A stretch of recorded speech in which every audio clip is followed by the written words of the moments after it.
Hello guys, nail ওয়ার্কের part 2 mini ব্লগটা নিয়ে চলে আসলাম। তো হাতে করার পর বা আবার বলেছে পায়ে রিয়েল নেলের উপর নেল পেন্ট করবে, আর কাজ দেখার পর বায়ের মা কি বললো শুনে নাও। এই যে হলো বার আর মা হলো। নমস্কার। নমস্কার। ভালো লাগছে? আমারও ভালো লাগছে। তো আপনাদের লগে কথা কয়া সত্যি পুরো ফ্রেন্ডলি। তো গাইস এই যে এখন রিয়েল নেলের উপরেই করবে বলেছে দিদিটা। তো ওই দেখো, কোনোদিনও নেল পেন্ট লাগাইনি, রেড ফার্স্ট টাইম লাগাচ্ছে। ব্রাইট বলে কথা না, তার জন্য। তো দেখো দেখো রেড নেল পেন্টার উপর জাস্ট গ্লিটারি টাচ দিয়েছে। একদম সিম্পল ওয়ার্ক করতে বলেছে আমাকে, সেভাবে আমি করে দিয়েছি আর পুরো স্যাটিসফাইড। তোমাদেরও যদি আমার কাজ ভালো লাগে অবশ্যই আমাকে বুক করতে পারো। কাজ শেষ হওয়ার পর আন্টিটা আমাকে ঠান্ডা জল, কেক, মিষ্টি দিয়েছিল, সেটা আর ক্লিপ নিতে ভুলে গেলাম। তো এই যে এখন আমাকে নিতে আসলো। তো চলো এখন বড় মামাদের ঘরে যাই। সোনাই তো বলছে থাকতে হবে, কিন্তু এখনও শিওর জানি না থাকবো নাকি, চলেও যেতে পারি, কেন এখনও অনেক টাইম আছে। 3:30 বাজে, এখন 6টার দিকে বের হলেও হবে। কাজ শেষ।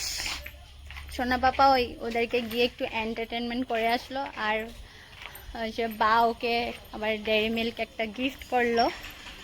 ভেবেছিল আমাকে বড় মামাদের ঘরে ওরা দুজন খেয়ে টেয়ে নিয়েছে, আমি গিয়ে ওখানে খাবো। মামি আমার জন্য বসেছিল, আমি বললাম না এত দেরি বসতে লাগবে না, আমি যখন খাবো আমার সামনে বসে থাকবে। তখন গিয়ে আমিও পেট পূজাটা করব। তো গাইস মামাদের ঘরে আস্তে আস্তে প্রায় 4:15 হয়ে গেছিলো, আর আমার মামার বাড়ি হলো ডিগবই মিশন পাড়ায়। এসে দেখো মামির সাথে একটু গল্প করছিলাম। মামি জিজ্ঞেস করছিল কেমন হয়েছে কাজটা, তো মামিকে ফটো টটো দেখালাম। তারপর মামি আমাকে ভাত দিল, আমার সামনে বসেছিল, আমি ভাত খেয়েছি। এই কয়দিন এত গরম পড়েছে, মার্কেটা ডিগবই যেখানেই বলো কোনো কিছুতে শান্তি পাচ্ছি না।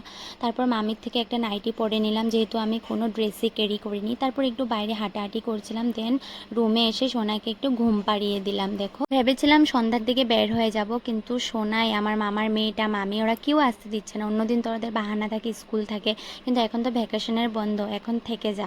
তো ফোর্সফুলি থাকতেই হয়েছে, কিছু করার নেই। তো তারপর তো আমরা সন্ধ্যাবেলা একটু বের হয়ে গেছিলাম, সোনাকে নিয়ে একটু জিম পার্কে গেছিলাম। সোনা একটু পার্কে অনেক এনজয় করেছে, সেটার ক্লিপ নিতেই ভুলে গেছি, এত গরম কি আর ভিডিও করব। আমরা চলে গেছিলাম ডিগবই ফুটপাতের বাজারটা দেখতে। ডিগবইটা আমার ছোটোবেলার থেকে ভীষণ ভালো লাগে, যেহেতু মামার বাড়ি বলে কথা। তো কিছু কিনি যায় না কিনি, রাস্তাঘাটগুলো দেখতে ভীষণ ভালো লাগে। আইওসির জায়গার রাস্তাগুলো তো আরও সুন্দর। দেন এখান থেকে কিছু লটকা নিয়েছিলাম, যেটার ফটো আমি ফেসবুকে আপলোড করেছিলাম। নেক্সট আরও সুন্দর সুন্দর ব্লগ আসছে, তোমরা পাশে থেকো, সাপোর্ট করো। তো চলো টাটা।